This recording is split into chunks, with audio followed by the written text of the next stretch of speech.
All right, guys, welcome back to Jersey, guys. It's March 14th, 2023. We got a great show for you. Boots, when are you guys going to be back? In 6 weeks? I don't know. Okay, but we're trying to get on a run for you. We're trying to bring Jersey guys to the world. We've been on the run heavily lately in a good way. And today is going to be a good day because right now on the line, Big Ed Cohen. Ed, how are you? And how are things in Jersey? Oh man, appreciate you having me. Doing good, Charlie. You know what? We got like a nice little wintry mix going on today. Had some snow, some rain. It's cold. It's windy, but all good otherwise. So Ed's talking to us right now through what sounds like a car wash or a wind tunnel. Ed, what are you on speakerphone? You driving? Yeah, I'm driving. I got you on the Bluetooth. Got me on a Bluetooth. Got us on the Bluetooth. The whole world. Yeah. This is how they're now taking in the Jersey guys. They're saying, all right, well, we got this one guy. He put together the makeshift studio today, and then we got the other guy. He's in Bayonne going through a car wash. Well, you know what? I couldn't leave you hanging. I figured I got to get you on the line no matter what it takes. So I'm driving home, but best I could do for right now. Well, Jersey, you know what? This conversation's so relevant right now because the Las Vegas Raiders, who are my team of choice, whether that was a wise choice, who knows? The Las Vegas Raiders have traded Darren Waller to the New Jersey Giants. Okay, I said New Jersey on purpose. The New Jersey Giants for the 100th overall pick. What a bank robbery. Yeah. Now, was that the Kadarius Toney pick or no? Yeah, it was. That was the Toney pick. And look at that Toney pick. So, folks, the Toney pick was the Giants the Chiefs gave the Giants that 100th overall pick for 2023 in exchange for Toney? I think so. I don't have any, I'm driving now, but I think that was the pick they got. Yeah, so essentially, not a bad, not Toney, a bad you swap. did Toney for Waller. I'll tell you what, it's all the hype Daniel Jones is getting. He only threw 15 touchdown passes last year. So Ed, why don't you just put us on speaker? Put us on speakerphone because this is atrocious. Oh boy! If I was watching this video and I heard that, guys, I'd click right off. So, subscribe. How's this sound better? That sounds so much better. Yeah, I guess the Bluetooth. I don't know. I don't know what to say. I heard you a lot better on the Bluetooth, but God forbid. God forbid the millions and millions of Jersey guys listeners have to suffer because Big Ed can't hear, folks. I'm close to home. I'll be home any minute. So the Giants pretty much fleeced the Raiders, but the Raiders are going to save some cap space. So is what it is. It's a shit game when it comes down to the money, but Darren Waller's a baller. He's a playmaker when he's on the field. My buddy, Big Denny Scott, hit me up earlier. He's a bitter Raider fan as well. And he his thoughts are, yeah, he's great when he's on the field. So, if the Giants are getting a healthy guy who could stay on the field, then, yeah, an absolute fleecing, as you said. Yeah, I guess you're right. And that was the thing with Saquon, but Saquon went out and had a killer year this year. Yeah, I'm surprised. I thought that there'd be a higher value, for Waller, but I guess not. Well, if you think about the past couple years, he's dealt with injuries. I mean, but before that, he was a Pro Bowl top 2 to 3 tight end in the NFL. Absolutely. Talent-wise, you're definitely getting a top 5 guy. Oh, how about this, Ed? A thing came out from the NFLPA with all the payrolls. Dallas Cowboys, one of the league's lowest. Yeah. That's incredible. Yeah, what I see, they just re-signed Donovan Wilson, which I thought was a great re-sign. I saw Noah Brown left. I've been trying to keep up with everything. I've been a little behind the curve. Are the Cowboys relevant or not? You got the Eagles. The Eagles are the powerhouse right now in the NFC East. Yeah, I mean, hey, listen, the Cowboys played them tough both times. They split last season. I think they both beat each other while, with their backup quarterbacks in for, the games that they each lost. So I think that's a division that's up for grabs between those two. Now, the XFL and the USFL. Do you care? Yeah, oh, absolutely. I do. I love some of the storylines in the XFL, man. I love the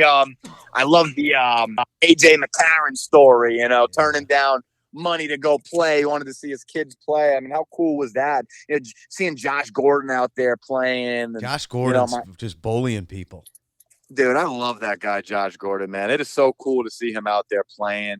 Who they got? They got my guy Wade Phillips out there coaching. I mean, I like the fact that they got more recognizable names out there now. I think that is so key. Yeah, it is. So, Big Ed, this is why I ask. USFL is about to kick off, and now they're not in one city anymore. If you followed the USFL last year, folks, they were based out in Alabama, Birmingham, Alabama, the whole season. So now they have hubs set out. I think 4 or 5 hubs across the United States, mostly on the eastern, southern states. Well, that's not true because, Ed, I was about to invite you out to Canton, Ohio, because they're going to be based. The Jersey Generals, that's our squad. The Jersey Generals are going to be out there, and one of the other USFL teams is going to be based out there. Hold on, let's go over. Let's dive into the USFL a little bit. Yeah. Dive into what do you know about the USFL? Not a ton, to be honest. I'd be lying if I said I was, following it like I should. How many teams can you name? How many teams can I name? Well, I can name the Generals. Let's see. Detroit's got a team, right? Yeah, that doesn't. Vegas has a team. That's saying Detroit's got a team. That doesn't count as a correct answer. Yeah, there's the Gamblers out in Vegas. Hold on, folks. Hold on. Let's cut that off, okay? Bandits. One of them's a Bandits, right? The Bandits used to be. They're not in it right now. That was they're not the in old it? USFL. So you got the Philadelphia Stars. This year you're going to have the Memphis Showboats, and they're going to be bringing. That's an interesting story. The owner of the Memphis Showboats, I believe he had some business, or he was the owner of the Memphis Showboats originally. And when the USFL came out, the Showboats weren't in the league. There was a lot of behind the scenes talks, and he wound up negotiating his own team, and he's bringing home games to Memphis. So I mean. That's pretty cool. That's a pretty cool storyline. Kind of feels like an Al Davis of the modern USFL, the way that went. And then you got so anyway, they'll be playing down in Memphis. Then you got the New Jersey Generals and the Birmingham Stallions. Stallions will be based out of Alabama. Jersey will be based out of Canton, Ohio. Then you got the Michigan Panthers, who you referenced, and you got the Houston Gamblers, who you also referenced. Okay. Then we got the Pittsburgh Maulers, who made a great choice. Pittsburgh Maulers, in deciding to ditch the purple and orange and embracing the black and gold of Pittsburgh. Great choice. Absolutely. What? Yeah. We always call Pittsburgh black and gold, but it's really black and yellow. Yeah, I guess it is. I guess it is black and yellow, right? That's what Wiz Khalifa said. Black and yellow, yeah. Huh. The New Orleans Breakers are the other team. So the Breakers, huh? What do you think? What do you think that means? The New Orleans Breakers. Yeah, I guess they want to break your spirits, break you physically on the field. I don't know. These names are okay. I feel like some of the names don't match. Like if you told me the name, if you told the average person this is the name of this team, match the city. Nobody can match the city if they weren't familiar with the league. I mean, Gamblers is not Vegas. I don't know. The Houston Gamblers. Kind of like, I guess they're talking about outlaws sitting around the card table. Gambling. I guess so. Yeah, I mean, call them the Outlaws, Right. So the New Orleans team is the New Orleans Breakers. Yeah, I think they could have dug a little deeper in the think tank on some of these names, but so the Breakers are literally about a wave breaking. That's the logo. It's a seagull flying over a wave. And that's New Orleans? Yeah. Yeah, I mean, come on. That's got to be the California team, That's crazy. Yeah, I don't know. Maybe you could speak to the PR people, and I don't know. I don't know, but I know that the fan bases are brewing, and I know that. Well, I'm not going to speak for you, Ed, because I'm not going to say you're a Jersey General just because you're a Jersey guy. I have put my allegiance with the Jersey Generals. A lot of the guys from the NFL Alumni Academy are on that team or coaching on that team. Right. They're all through the league, but I mean, seeing New Jersey get a team back, guys, Oh yeah, no, it feels I'll good. commit. I'll commit to be a Jersey General fan. I already got gear. You set me up, a little bit back. I already got some Jersey General gear, so I'll dive in as a fan. And shout out to our friends at Royal Retros who are making the coolest USFL gear. I was watching the Super Bowl and I saw they had a USFL commercial during the bowl. Oh, that's pretty cool. There's waves breaking in the studio. It's like we're supporting the Breakers. But I saw that the Royal Retros USFL gear was actually on TV during the Super Bowl commercial. I thought that was so cool. You know what? Let's call Dusty and see if we could get schooled to some USFL history. This is the Royal Retro segment. Yeah. Okay, we got Big Ed and Dusty on. Dusty, me and Big Ed are talking about the USFL. And, Ed just committed to be a Jersey Generals fan. Now, he has Royal Retros Generals merchandise. For sure. Well, I appreciate you getting some merchandise. Ed, what did you think of the Generals gear? Oh, it was great. It was great. I like what I got, and I look forward to getting some more stuff down the line.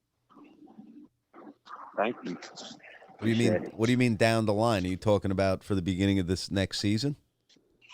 Yeah, no, absolutely. I'll take a look at this. See what they got. I can always use some more merch.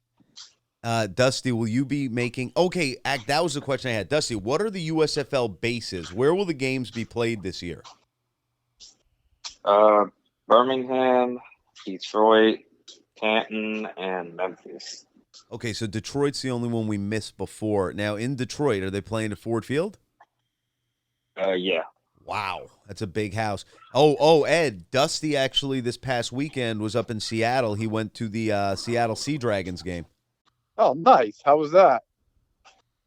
It was good. It's a little bit weird because it's not a normal football setup.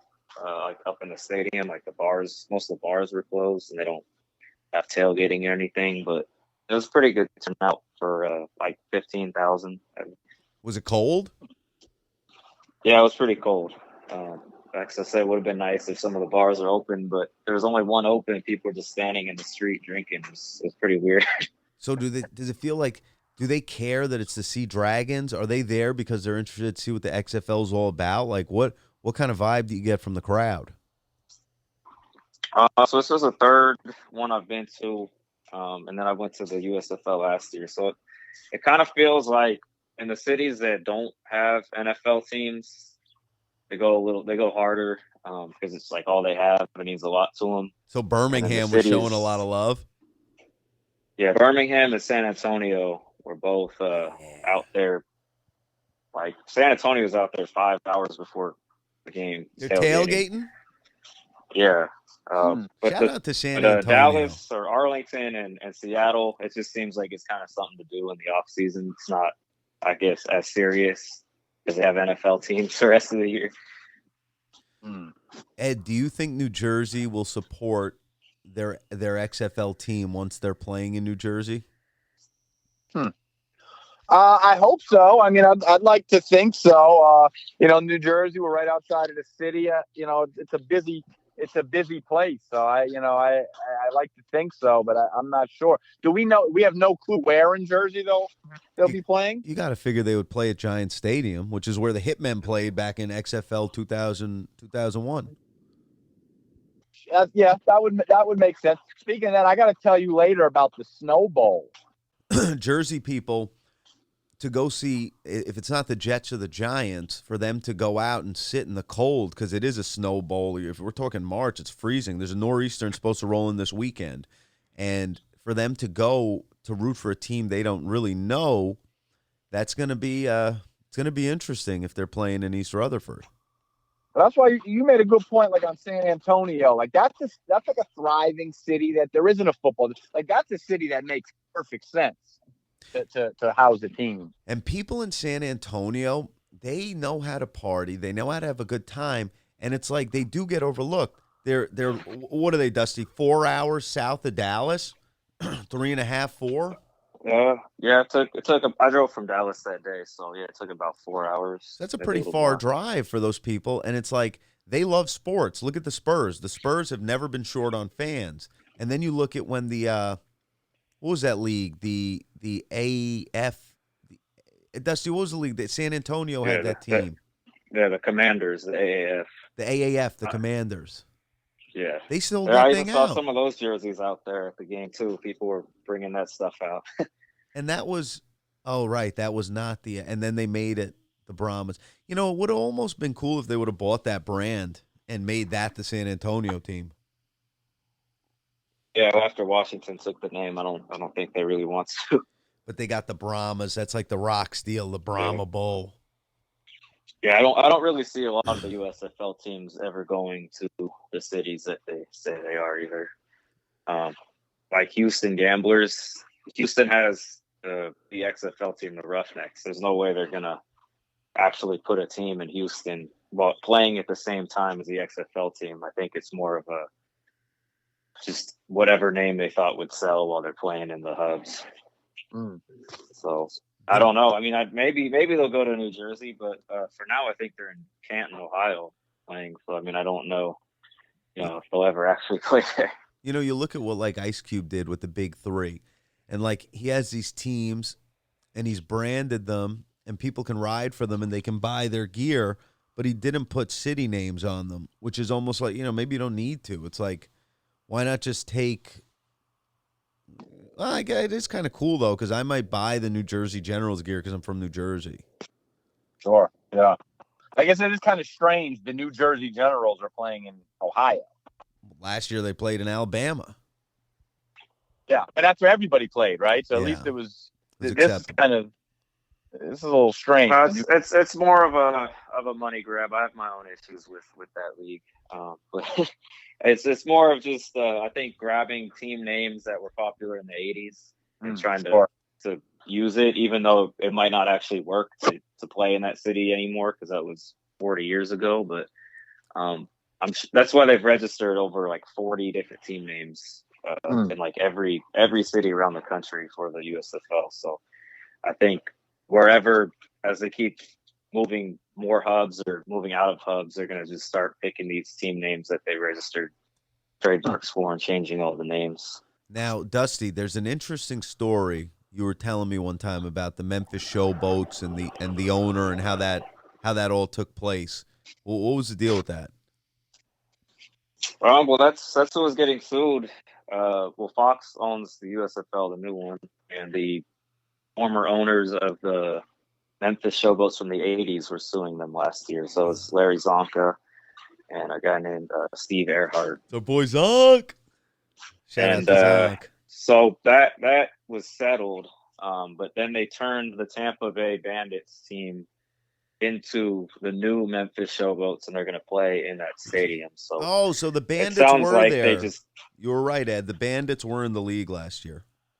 They were, yeah, right? It sounds like their settlement, apparently, I don't know the details, but it sounds like their settlement was just to give a team to the old ownership group of the Showboats and let them play there. That's pretty cool. So now the 1980s ownership of the Showboats is back in 2023? It's what it seems like. I mean, I didn't get the details after the settlement, but it would that's pretty damn cool. I think that's pretty damn cool, fellas. What do you think of that? Yeah, as long as they honor the original team, some Reggie White stuff would be kind of cool. Ooh, Reggie Absolutely. White. Imagine that, Ed. The stars that played in the USFL's first identity, first time out. Yeah, if you go back to the first go around, I mean, they're big time guys. I mean, there was a time where that league really was competing. Yeah. Right. I mean, Jim Kelly won a couple chips. Right. I mean, Doug Flutie. Yeah, a lot of guys.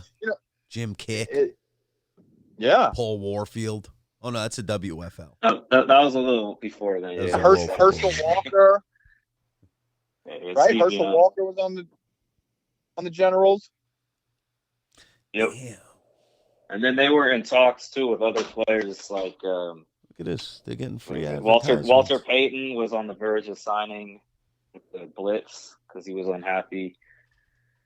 They drafted Dan Marino and Jerry Rice, but they didn't actually play. But yeah, they're fighting over players for sure with the NFL. Man, this is bullshit. The studio has been pirated and people are getting free advertisements. This is something that needs to be fixed here on the show, guys. Because right now, I had a screensaver running in the background, and now I'm getting this. Well, you know what? Shout out to the women of the world. It's right now, Stocksy. You just got a free commercial here. Hey, speaking of the women of the world, how about the New York Liberty roster? Let's go. Yeah. You know what? Big Ed, Dusty, Big Ed is the biggest WNBA fan I know, and that's why we'll probably be covering it pretty heavily on the show. Yeah, I mean, I think big fan is, maybe a stretch, but it's as my daughter gets more into basketball, I like to, we like to get behind these, successful and talented women. Absolutely. And, we attended a few games last year and, with the New York Liberty roster really, taking a step forward this year, they're looking like the favorites to win the chip. That's exciting. That's exciting. And it's cool to hear from a father that's a really cool place you bring your daughter. And they're good role models too. Absolutely. We're actually I just took her to a Nets game a couple weeks back versus the Clippers, and we're going to go back to see a game versus the Hawks. And, we try to get out and see some action. What is the deal with the Nets? Are we just always going to be the laughing stock of the world? I'm in such a tough place right now because obviously it was devastating because you can make a case that the Big Three debacle is the biggest failure in sports history. I mean, to have that kind of star power, and what did we win? One playoff? I mean, that's just a disgrace. But what I can say is the fact that we're moved on, we really got some great pieces. I mean, Nick Claxton, this is a special guy. I love this kid. I mean, Mikal Bridges is showing that this guy could be a real star in the league. I mean, Cam Thomas, showing flashes of elite scoring ability. I mean, there's definitely guys. We got a lot of trade bait now too. So, I don't know. It's definitely it was disheartening, the lack of success we had. But what are you going to do? We are where we are. Yeah, Dusty, as an outsider from the New Jersey Nets, now being called the Brooklyn Nets, what do you think of it? Do you think the Nets are just a joke? I don't think they're a joke, but they definitely made some interesting choices with that whole Garnett, Paul Pierce, Joe Johnson team, and then doing this again with Harden, Durant, and Kyrie. But I guess the branding is just kind of became Brooklyn, kind of became like a hot spot. I feel like for at least this time around though, with Garnett and them, we were really chasing guys at the back end. This time, we were catching superstars and right in the smack of their prime. And what scares me the most about this debacle is that I'm scared that this could scare, stars in the future of coming, because it doesn't look too good for the organization that we literally ran off 3 superstars in 3 years? And it makes Steve Nash, who's a guy that everybody's always held the most respect in the world for, and I was a big fan of Steve Nash. But you start to wonder, like, what kind of locker room was going on, or was what the hell was going on in that organization? I don't know if Nash though, because Kyrie has had problems everywhere he's gone. Harden had his own issues, and KD and Westbrook, and that whole thing didn't turn out too well. So it kind of seems like they got 3 guys that had kind of had issues in other places and brought them all together. So I don't know if you put that on that. Yeah, that's true. That's true. Yeah, I really like Jock Vaughn as a coach. And I think just because you're a great player doesn't mean that translates into being a great coach. Just because you're a great player, they're the ones that have the toughest time with it. Well, fellas, I appreciate you both coming on the show today. Folks, that was what's going on basically in the USFL, NBA, WNBA. Dusty, I mean, are we ever going to see some of the old school? Speaking of throwbacks, guys, before I let you go, Royal Retros has some of the coolest throwbacks in the history of sports. It's incredible, the selection over there.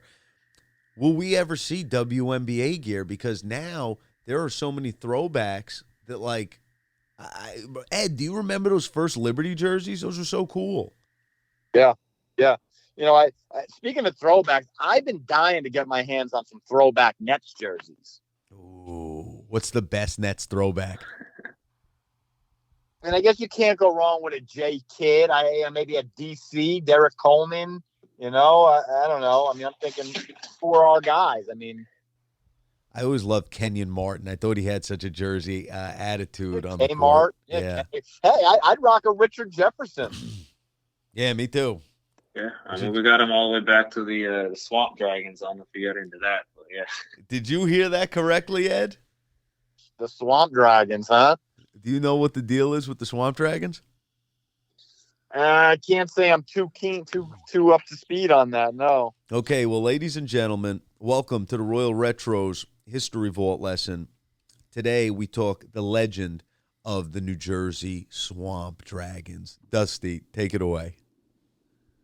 Well, I mean, off the top of my head, I don't have exact dates, but in the 90s, yeah, the Nets were gonna change their name to the New Jersey Swamp Dragons, and they put it up to a league vote. They had logos and everything ready to go. The whole league voted in favor of it, except the Nets, because they changed their mind and they voted against themselves. So they never became the Swamp Dragons. But good decision. You know, yeah, we got the throwback jerseys. I mean, you can find stuff online, like their court design and everything. It was pretty wild looking. And now you conceptualize those into actual jerseys now? Yeah, we got the ones that they would have worn if they ever actually took the court as the Swamp Dragon. That is very cool. Ed, I think we need to pop up at a Nets game in Swamp Dragons jerseys. I would definitely do that. I'm looking at the photos now. It looks pretty cool, actually.